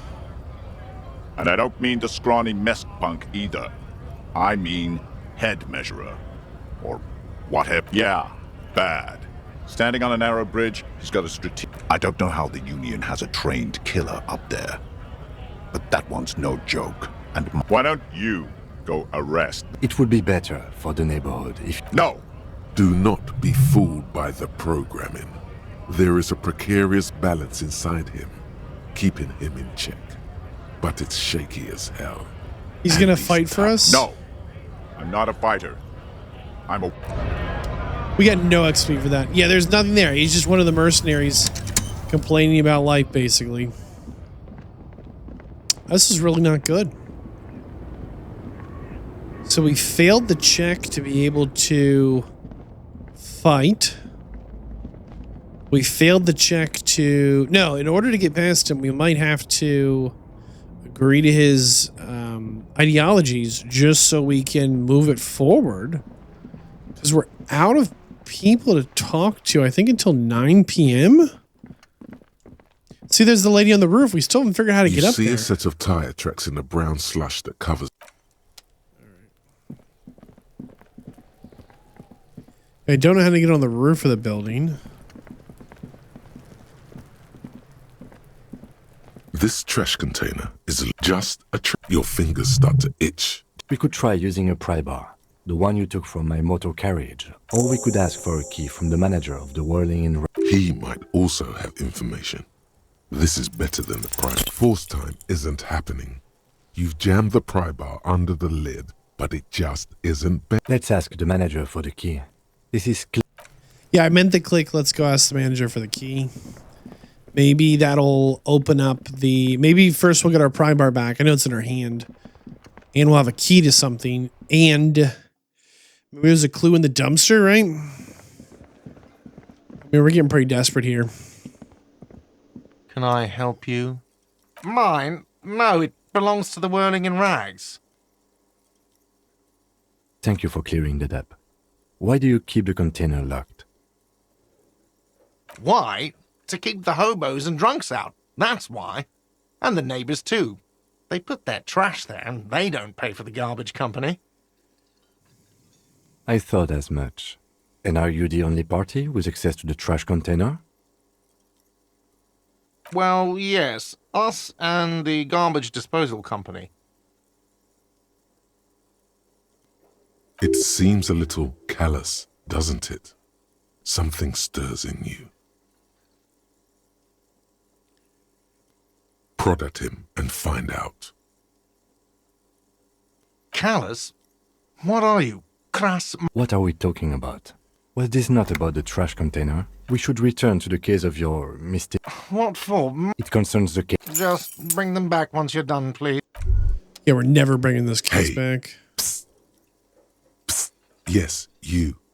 Word on the street is you're ready to start building. Yes, you're ready to start. So, what about all you keep saying things like, damn, funky style, very funky, failure. Yes, you alone, you. Okay. Now get to work, comrade. Very well. No object. Anyone? There's no. Okay, they're trying to get my own internal dialogue, trying to convert me to communism. I just can't be converted to more things. We have like 10 different internal thoughts that are trying to convince us to do things. Let's just open up the... I want to get up on that roof still. Let's open up this container here. This trash container is locked. We use the key. The sliding lid as a with a well-oiled crack. Don't. Maybe you shouldn't. Why? Just a feeling. A warning from some part of you. Another time. No. We need to investigate now. Kim opens the lid. The smell of rotten food rises to greet you. You see soggy cartons, dirty rags, and organic waste. Ugh. We're just in time. This hasn't been emptied for over a week. Yuck. Among the threadbare kitchen towels, something catches your eye. A pair of denim trousers. As the legs of the slime-covered jeans begin to unspool from the garbage, a rank corpse smell fills the air. Are these the victim's clothes? The smell is not nearly as bad as the cadaver. These clothes could not have been in contact with the deceased for more than 2 days after his death. Cadaverine odor is faint. If these belong to the deceased, they were removed when he was still in the early stages of decay. Yuck. Drop them in here, officer. Yes. Guitar-marked blue jeans. Pockets empty. The belt is missing. That's it. Something slimy catches your eye. A drab, long-sleeved shirt. This is a military-type overgarment. No label or serial number. This is the kind of rib-knit shirt that's worn over light armor to conceal it in an urban scenario. Anything more? Maybe. The rest of the rags are just kitchen variety waste. All right. We should go to Gart again and ask if he knows who put the clothes in the trash. It could be as simple as someone from the hostel cleaning the yard. Not really. The fuck's you? See? The stupid kids. The lieutenant nods, then looks back into Alright, we're the going to look trash under the container. box carton here. You pick out only in its social. You see milk and egg rest with one broken egg in it. You've done this before. The movements are recorded in. No, searching for a box falls into pieces in your hands. Baptiste Soleil, you see, you've done this before. No, a box falls into pieces. It's just organic waste. What's this? A blue piece of plastic sticks out. Something larger. A clipboard. A blue plastic clipboard with moist papers hanging from it. They look badly damaged, but you can still make out forms and notes, written in a man's handwriting. Huh. Officer, is that your paperwork? I don't know. It is. Look, the plastic has the RCM street grid on it. You've even got an autopsy form in there. Hey, that's crazy. If you don't mind me asking, how did this get in the trash?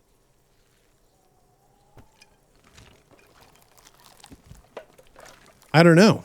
It would also not hurt to start taking notes on the case. Now, tell me what your eagle eyes see. Or are we finished? Some items, such as the ledger you found, are interactable. Go to your inventory and select the Interact tab to read your paperwork. Oh my goodness. The container sounds a muffled gong. That's one thing off the list. This whole time.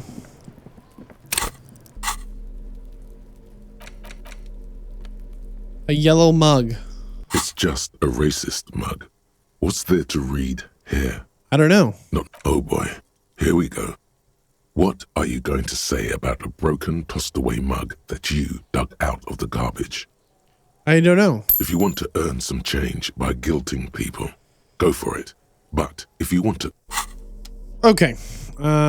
So we have our ledger full of notes. Oh my goodness, we could be taking notes this whole time? It's the ledger you found in the trash. There's a piece of toilet paper. Or is it cleaning tissue? Oh my goodness. No, it's a metaphor for you. Oh, stop it. Thank you, waterlogged ledger. It's just toilet paper sticking to the back of the plastic clipboard. If you want it to be... It's not, though. Still wet, the toilet, an aluminium block runs the width of the board. Okay, we're just inspecting our own the clipboard surface here. looks like an official mark. Made to be... What? That thing. It's a halogen watermark. We use it for adding information to RCM property. What kind of information, Kim? There's like a weird mark on our clipboard. It depends. Aside from an anti-counterfeiting stamp, mine has my station number and address. The information varies by date of issue. Maybe yours will have how many cases you've solved.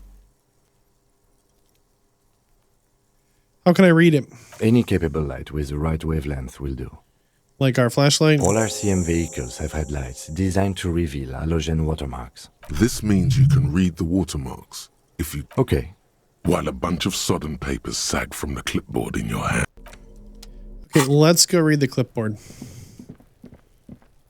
And I want to get on that roof somehow.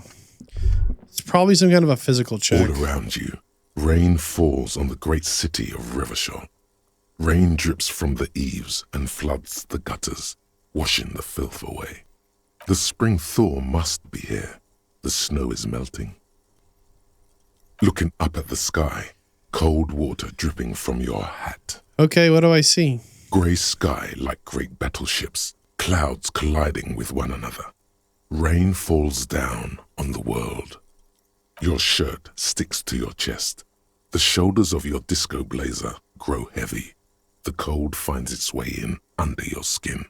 You shiver, and the city shivers with you. You're not dressed for this weather. You should get an overcoat or a patrol cloak. Okay. Sheets of rain, the ruins of the skyscraper, the sky's urban coast, cold city, and your hair is an oil. Sheets, the ruins of a your hair. So this is just giving us directions. Behind the gates, La Ducienne, Couronne, a silvery curtain. You have never been there. Cape side, hallways, the news at noon, a yard, rain, a traffic, the road ascends. Have a brother in the cut. Where the wood at? Have a brother in the cut. To be in standing in the rain. In the rain, your vision blurs. Coalition-era statics hang. This rain will not let up anytime soon. I'd recommend you put on your coat. Do I have a coat? My internal monologue just went like off the rails there while it was trying to convince us to who put the clothes in the trash, read the watermark. Yeah, we want to read the watermark first. This seems important. Inside, you see a set of steering levers, a radio microphone. How do I turn the headlights, Kim? All right. The dashboard lights up like a leopard. The lights unfold. There you go. All right, lights are on. We're gonna walk in front of them here. As you hold your ledger's clip under the headlamp, an iridescent hologram appears. A street grid and the veins of a great river. A familiar sensation washes over you. Okay. There she is. Revachol West. Around the borders of the watermark are dozens, no, hundreds of micro-perforations. The rectangular watermark is overlaid with the logo of the RCM, and yet the major arteries of Revachol are all recognizable. A rat brazenly darts past you and disappears amongst the stopped lorries. In the distance, a child somewhere shrieks. A woman reprimands her in a voice no quieter than the child's cry. In the middle of a broken plaza, in a cone of light, barely visible in the daytime, two men, one slim, the other sturdy. They are on the city stage, but only one of them knows his lines. Ah, Martinez. Let me see. Right here. No, it does not. The rectangular watermark is overlaid. Okay. Right here. So we now have a map. Oh, yes. All of them worse than here. I think we have a map. There are many of them. And they are, the first row has 18 dots. Not bad for what? The next is the longest. You count 216 perforations. We just took a hit to our morale. Nice, large number. I think we took morale damage. The last row has 3 per. That's it. Kim, what are all these holes? Those are perforations. They represent your record as an officer of the RCM. They are your statistics, as it were. I should have guessed you'd keep a record. Officers often do. Let's take a look. Alpha male officers who are proud of their numbers often do. It's meant. The first row represents your years of service. 18 years. Okay, not bad at all. What did you do before you volunteered? I don't know. That's what it says. I might have guessed even longer based on your age. What fair point. This next row, the one that wraps all the way around, is your number of closed cases. Closed is good. It means finished. You've got, let's see. Wow, more than 200. Is that a lot? It's quite a lot, even for someone who's been on the force for nearly 2 decades. Usually, clearing more than 10 cases a year puts you in the 90th percentile of all RCM officers. So I'm a super cop. Call it what you want. You are a valuable member of your precinct. Right. Those are your confirmed kills. You've got precisely 3 perforations there. For an RCM officer, especially Precinct 41, which is in the Jamrock quarter, it's rather tame. I mean that in a good way. There are certain officers who treat their kills like some kind of ghoulish game. If they do happen to solve a case, it's usually by accident. But it seems as though you are, or at least were, one of the good ones. So we have that to be thankful for.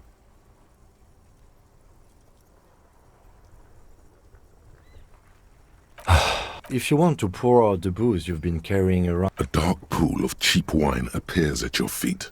It shimmers in the lights of the Kanema. Very noble of you. Yes. Everyone. Personally, I find it helps to... Oh, this and that. Why not gardening? You've already got the... The lieutenant nods. Right. I'll go turn off the lights. You can now see your statistics on your journal page, to the right of the task. Okay, finally we got that level up, so we have options. I thought this would give us a map. So things we did learn is we have been a police officer for 18 years. We've closed 216 cases. Oh, look, there it is on the right. Superstar Cop level 3, Sorry Cop 2, Boring Cop 2, Communist, Fascist, Ultra Liberal, Moralist, Good Cop, Bad Cop, Honor, People Killed, Cases Solved, Years in Service. Hey, we're learning about ourselves. That's good. All right, we still need to read the ledger. It's the ledger you found in the trash. All right. A cabbage of papers hanging from the We're going to borders. smell it because With we're the weird. The acidic stench of rotting food is rubbed off on the cellulose. It now forms the base of the experience. This base surrounded by a faint air of spoiled meat, the stuff of death itself, and then sprinkled liberally with the citrus zest of toilet cleaner. You know, like the bits they put into public piss bowls, probably called Fermi Discrete, or Axel, or something. At some point in its journey, the ledger has seen the inside of a public toilet. Yuck. Remember when I said the smell of the upstairs bathroom was so rank they should have sent a poet to describe it? Not the poet thing again. Why, yes it is. Among many other things. This cleaning tablet is used by the whirling in rags. Perhaps that's where the ledger was dropped in the toilet. By you. An aluminium block runs the width of the board, biting down on the paperwork. Its crocodile teeth are the only thing keeping the papers together. On it, the perforated watermarks counting the achievements of the person you used to be. A bunch of sodden papers sag from the clipboard in your hand. All right, we look at the yellow clip. Hold on, look at the clipboard. It's made of dark, something rattles inside, and something small inside. Permeables. It's not hidden. The plastic shimmers like lapis lazuli, but with your hands, you 4-sized pages hang from the clip, screwed to the top. All right, there's a of the board. 72% chance we open our clipboard and see inside if we left ourselves a clue for who we are, I guess. Is not what We you failed. end up. The ledger quivers in your hand. As it shakes, the pages rustle. This pathetic in the back, you then rip them from the binder and hand them out. So we have yellow Called forms. 3. The topmost are misconduct fines. The middle ones are station calls. And the bottommost are field autopsy forms. Each is easy enough to make sense of. You don't have to be an intellectual giant to do police work. A dozen pages. These are all in a monetary penalization, but they appear pleasantly vague. Yes, all that remains now is to fill those. The rest of the stinking cellulose is Okay, we much browse the worse white for wear. papers. They're not exactly white. They're yellow. Once in a while, there's a red stamp that exclaims, "Case files commit to paper. Work, strife, poverty." It's the middle of March. You have attempted 2 my cases. goodness. What do you mean? Is that all? Huh? That's a lot. This kind of caseload would explain your solved cases tally on the watermark. I didn't mean to. It's okay. Like a fan of girls, the checkered paper. Yes, a title. Yes. Oh, Others my appear more goodness. lighthearted. It's going to take an effort to piece these cases. You mean the alphanumeric? Officer. Oh, you mean the It's a holdover from the early. Again, I pray his rail spiked through the head. He died. It was a workplace accident. There is, once all the tasks you inspect, the interview, it's not exact. A satisfying. You're a swashbuckler with that pen, Harry. Oh and it my feels good. goodness. Things to be done. No, actually. Great. I'm going to start calling it the Hanged Man. It's good we sorted this out. Yes, it's a. Again, I pray. Rail There's spiked so through the much head. here. You don't exactly close them. Read so the much case as files. Distance yourself from. Yes, you can piece them together. Why, yes, every last that. It takes about half an. This causes. I really thought this was going to be short. The We were just going to open the crew our of the ledger. 9,000 is staggering. In any case, it appears to have A.K. Leslie, the But only we're going to way rack you up some would XP think here, you which we keep desperately yourself need. Threatening fines. It's plain to see from the. No, He must have in the process. We're actually reading through our old case files. Also, why files. the officer it would. That's who knows. One day, this will cause the true people. The graffiti, the case files do. The crew agree. The 9,000 people. A staggering 78% of vote. Did anyone ask you what you believe in, man with the smelly toilet ledger? Okay. What do you want to tackle? Some they were leaving cigarette, but no. This one, cause of. I just wanted to solve the murder, get to the bottom of the union thing. The case, the crew, the 9,000 is staggering. In any case, it appears to have been murder a at rare the case. hookah parlor. Beaten to Joseph Mills. No. Okay. No. Yeah. No one. Mills. See? You can't even. Yeah. Smoking hookah. Didn't you hear? I don't know. Not much has changed in the meanwhile. A bunch of sodden papers still sags from the clipboard. We put the ledger away. Oh my goodness, that was overwhelming. So, good news is we found our clipboard, which gave us more insight into us, right? Where we can see somewhere. There we go. We still don't know our name, but we have some idea on cases we've closed. We got some backstory about the world around us. We read through our ledger. We read the watermark. We found our paperwork. We opened the trash. We had Kim to tell us about the case. These are good things to do. Probably should have just been done on Monday if I had known we could do them. Unfortunately, that actually pushed time forward, which is probably a mistake, as we really do.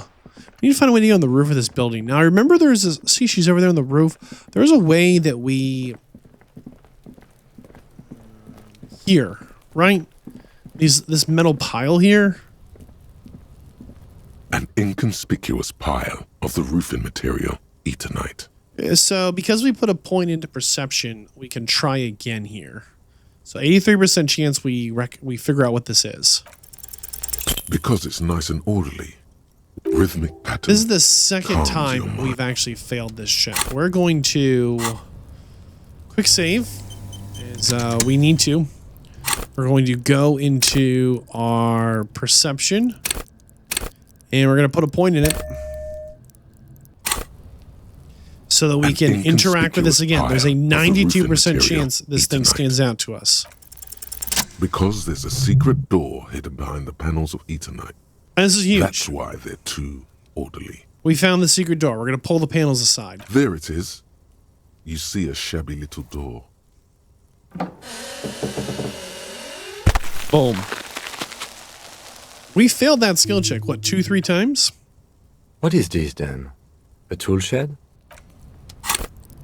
We're going to go ahead and put on our flashlight. And I'm hoping this gets us to the roof. Because we're pretty desperate here. Oh gosh, a little bit of a mess here. Some magnesium supplements. $50 almost. Silver plate. Random pig's head. Be still, my beating heart. The lieutenant isn't studying the powder. We found some drugs. There's a good vague way to ask where he stands on drug use. Professionally, I mean. Perhaps not. See that ladder there? It's probably another way into the industrial harbor. I hope so. We're gonna climb the ladder.